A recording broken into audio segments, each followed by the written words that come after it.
Thanks for joining me for this edition of the Author's Corner, brought to you by KNEO 91.7 FM The Word. I'm Roberta Foster, and today I welcome Tamara Rosier to Author's Corner, and she has written the book, Your Brain's Not Broken, Strategies for Navigating Your Emotions and Life with ADHD. It's published by Revell, a division of Baker Publishing Group, and she'll tell you more about how to find the book at the end of the program. Now, Tamara is has been a college administrator, professor, a leadership consultant, a high school teacher, a business owner, and an ADHD coach. Through those adventures, she has developed valuable insight into ADHD and how it affects one's life. As founder of the ADHD Center of West Michigan, Dr. Rosier leads a team of coaches, therapists, and speech pathologists to help individuals, parents, and families develop an understanding of ADHD and learn skills to live with it effectively. So, Tamara, thank you so much for being with us on Author's Corner. Hey, I'm glad to be here. Thanks for having me. So you have quite a background in dealing with and helping people with ADHD. So why don't you start us out with a simple definition so people know what we're talking about with ADHD and don't confusing it with something else. Yeah. Well, ADHD is a neurological difference.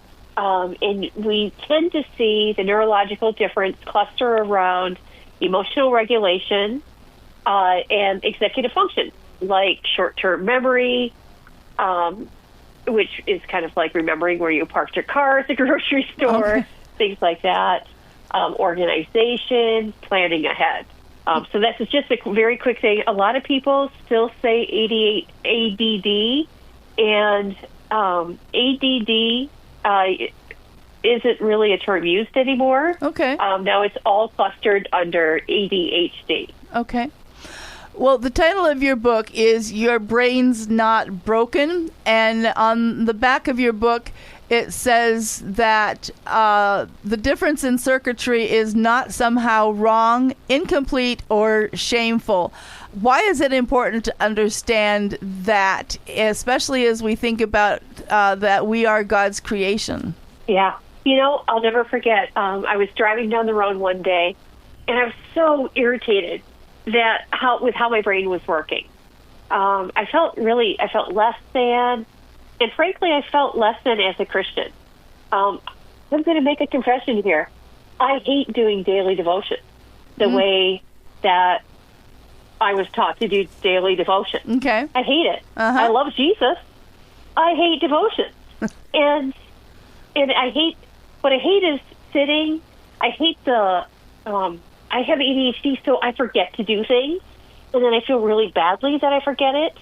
And I was just driving down the road talking to God about this and going, God, I love you so much, and I want to walk with you. And it just came to me. And now I kind of giggle about it. It's like I didn't really hear God's voice, but it was like, do you think I don't know you have ADHD? I made you. We're fine. Yeah. Go on your paddleboard and pray, because that's your best place to pray and talk with me. You're fine. Stop trying to do it I kind of call it the white middle class way to meditate. Yeah. Like, stop trying to be like everyone else. There you go. You form your relationship with me. And so I know the Bible well. I still listen to the Bible a lot when I'm walking in nature. Okay. When I'm gardening. But it gave me the freedom to really step into understanding that I wasn't broken as a Christian. So that's kind of the backstory of all that. Okay. Years later, I opened something called the ADHD Center of West Michigan, and I saw all these people coming in kind of bearing the same burden that I had. Like, I hate the way my brain is working. It's not working how everyone expects it to work, including me. I'm sad about that. And I felt really led to write the book as a love letter to all the clients I'll never meet, to say, hey, this ADHD thing, it's real. And guess what? We're not broken. Amen. I'm not going, oh, I forgot to cook that one longer. That's not who we are. But we have to be serious about how our brains work and learn how they work and how glitchy they could be, and just kind of step into that and own it. Okay. Well, and that is the subtitle of your book, Strategies for Navigating Your Emotions and Life with ADHD. So, Tamara, what are some of the most common ADHD traits that affect families and their relationships with each other? Oh boy, I'm so glad you asked that. Okay. Because that leads me to the second book. So if the first book was a love letter to the clients I'll never meet, the second one was a love letter to families. Because here's the problem. ADHD is highly hereditary. Oh. Yeah. Really? Yeah. It runs around in families. Huh. So let's just take one symptom of ADHD, which is emotional dysregulation. And that means we're quick to have big emotions. Okay? Okay. It's not just anger. It's any big emotion. Yeah. Like, if I'm at church and I'm seeing a baptism, I'll start crying. That's a big emotion because I'm like, wow, what a beautiful moment. Uh-huh. Other people might go, wow, what a beautiful moment. But they don't kind of burst into tears like I might. Uh-huh. Okay, so I just engage the world differently through emotions, big emotions. Well, let's say you have a whole family. Let's just deal with a family of 4 of big emotions, right? Okay. We have 2 people who have ADHD, 2 people who don't. And now this is causing a lot of interesting family dynamics. I can imagine. Right? And so we really need to understand. So the first half of that book is, the opening chapter is Welcome to the Goat Rodeo. Because a lot of times it feels like you're in a goat rodeo. And I confess in that chapter I don't really know what a goat rodeo is. But you know what? I think that's what life feels like when we have a lot of ADHD in the home. And so that book teaches, hey, let's understand what it is and build healthy ways of interacting with each other. I just some quick research. Research suggests that if you have ADHD that runs in your family, you are very likely to come from a dysfunctional family. And that really hurts my heart because I think families should be the safest place. I think that's where we first learn to form our first impressions of God. And so that should be the safest place on earth for us. And a lot of times when there's neurodiversity in the home, not through bad people, not even through bad apples sometimes, but just through misunderstanding each other. Today I am talking with Tamara Rosier about her book, Your Brain's Not Broken, Strategies for Navigating Your Emotions and Life with ADHD, and kind of an overview a little bit too with her second book, You, Me, and Our ADHD Family. And these are both published by Revell, a division of Baker Publishing Group. And you're listening to Author's Corner. I'm Roberta Foster. So you shared with us a little bit about one of the traits of ADHD. I guess the one that I think of most often is lack of focus, that they get started on something and then before finishing it, it jumps to something else. How does a family help manage or help somebody that has ADHD to manage that symptom? Yeah, I have to tell you, that is the least of our problems. Oh, okay. In fact, it's not that we don't have enough focus. We have too much focus. Gotcha. We have too much attention that goes everywhere. And it's almost like we have to learn how to channel it and how to control it and manage it. But if you're listening and you have an ADHD kiddo, you know that kiddo is going to pick up random bits of information. And I remember one time we were playing trivia, and I've got 3 children with ADHD, and they, one of them, the question was something about what Jewish sect has curls on the side of their head or something like that. And one of my ADHD kiddos just popped up. She's in second grade, not especially studious, and said, "Oh," and she's like, "That's the Hasidic," and she just went on this long little thing. And I said, "Well, where did you learn that?" She's like, "I don't know." That's an ADHD moment. Okay. And so your kiddos, they're picking up just things that you wouldn't think they would pick up. However, they're not paying attention to the things that you think they should pay attention to. Gotcha. And that's where parents need to help guide.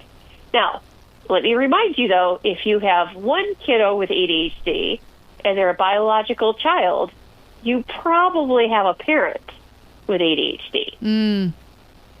And so we want to start to, the parent who is likely to have ADHD, they don't need to run out, get a diagnosis unless they want to. But we can use that as an opportunity to start teaching the child, oh, hey, your brain works like daddy's brain. And daddy does this to help his brain. What would work for you to help your brain? Okay. And so we just try to have these gentle conversations about what helps your brain. Oh, what doesn't help your brain? And so it's a gentle conversation built on this rich relationship that you've developed. Beautiful. Well, I like your phrase, gentle conversation, because I imagine that, especially when the non-ADHD parent recognizes ADHD in their child and doesn't really know what to do, there might be some less gentle conversations taking place. So stress the importance of this gentle conversation. Oh, I love that you did this follow-up, because here's what we don't want to happen. ADHD is a neurological disorder. It's a different brain structure. And all kinds of research is coming out to say just how different it is. We even have a different type of nervous system. We are more likely to have immune dysfunctions. We're likely to get Parkinson's later on in life. There's all kinds of things that come along with ADHD. So it's no longer just a punchline like, ha, ha, ha, you can't pay attention. No, this is a serious difference, right? So we really want to help the child understand this is a serious difference you have. It's not bad, but we're going to take it seriously that your brain operates differently. And what we're not going to do, sweetie, we're not going to call you lazy. We're not going to attribute this to character. We're not going to tell you just to try harder, because I think you're trying pretty hard right now. We're going to find new and better ways to do this. And so I'm talking about partnering with your child.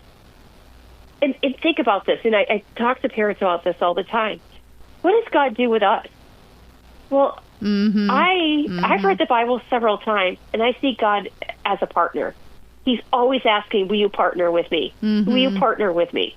And that's not bringing God down from the divine. The divine is asking to partner with us. And I think that is a wonderful thing we can do in the home to model a relationship with God. Beautiful. Today I'm speaking with Tamara Rosier about her 2 books that she's got published. One of them is Your Brain's Not Broken, Strategies for Navigating Your Emotions and Life with ADHD. And the other is called You, Me, and Our ADHD Family. And they would make a marvelous 2 books to be reading, one right after the other, to get all the details about how to help your ADHD child or spouse, for that matter, and how the family can grow together around learning how to handle that with the best of skills and with God's great help. So, Tamara, tell our listeners how they can find out more about these books and if you have other resources that you're making available to folks. Yes. You can buy the books anywhere books are sold. And I lead the center, as you mentioned at the beginning of this. I lead the ADHD Center of West Michigan. And that you can find at www.swmi.org. miadhd.com. Wonderful. So once again, the books are called Your Brain's Not Broken, and also You, Me, and Our ADHD Family, published by Revell, a division of Baker Publishing Group, and we appreciate them for sending us a copy of the book. Tamara, it's been a real delight talking with you, and thank you so much for focusing on this topic to help people today. Thank you so much for your time today.